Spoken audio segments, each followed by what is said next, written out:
It's late, the room is dark, and you're just casually flicking through your social media feed to wind down. Then your scrolling stops dead. An ad pops up. It addresses you by your actual first name and casually drops the name of the exact company you work for. Being addressed with that level of detail by a total stranger creates a visceral sense of unease. It feels exactly like walking down the sidewalk, minding your own business, when a stranger walks up, says your name, and asks how things are going or gyoses. That intrusion signals a marketing strategy that has blindly crossed the line into digital stalking. Brands use hyper-personalization, feeding real-time data into AI and predictive analytics to generate messaging designed to make you feel like the only customer in the world. There is a massive financial incentive to do this. This chart shows data from McKinsey & Company, highlighting that 71% of customers actively prefer personalized interactions. Chasing that preference works. It yields a 10 to 15% increase in total revenue for the company. Chasing that revenue bump is driving marketers to move fast and break things. But failing to respect basic ethical boundaries risks alienating the audience entirely.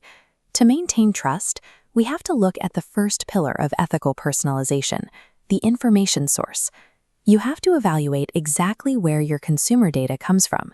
A safe approach starts by defining strict internal data collection policies. If you use AI to process customer data, it should only be applied to information the user explicitly consented to give you. From there, you map out exactly when and where that data will be deployed to improve the user experience, while intentionally limiting any unnecessary tracking. Compare that deliberate process to having an AI scrape public information across the internet so you can target a completely cold prospect with highly specific details about their life. The ethical validity of a campaign hinges entirely on whether the consumer willingly handed you the information or if your AI secretly took it. That leads us to the second pillar, the communication channel. You have to analyze the specific medium where you deliver the customized message. There are clear safe zones for personalization. If a user is securely logged into your app or receiving an email they opted into, using their first name feels natural. But there are also creep zones. Taking that same intimate data and broadcasting it in a display ad or flashing it on a website when the user isn't even signed in violates the expected privacy norms of those platforms. Broadcasting private data in a public space shatters the illusion of a private relationship, leaving the brand looking like a voyeur. The final pillar is relationship depth. You have to accurately evaluate the lifespan of your connection with the specific consumer. Deploying deep, meta-level insights on a prospect who has zero history with your brand comes across as deeply intrusive. Instead, ask for micro-commitments over time. The length of the relationship on the x-axis dictates acceptable data access on the y-axis. As the timeline moves forward, small checkpoints justify specific personalization, but only after the customer willingly shares more context. Trust cannot be artificially hacked by an algorithm. The depth of the personalization must perfectly mirror the actual depth of the human relationship. Even with these pillars in place, things can slip.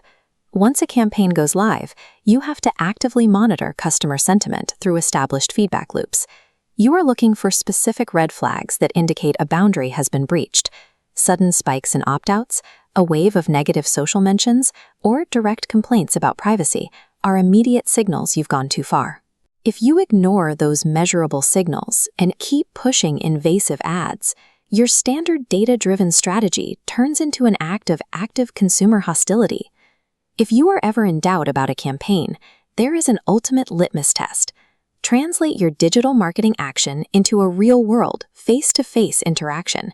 Then ask yourself objectively, if you performed that exact behavior in person, would it result in a restraining order? True hyper-personalization should be entirely invisible. You aren't using data to prove how much you know about the target. You are using it to make their experience seamless, relevant, and strictly respectful.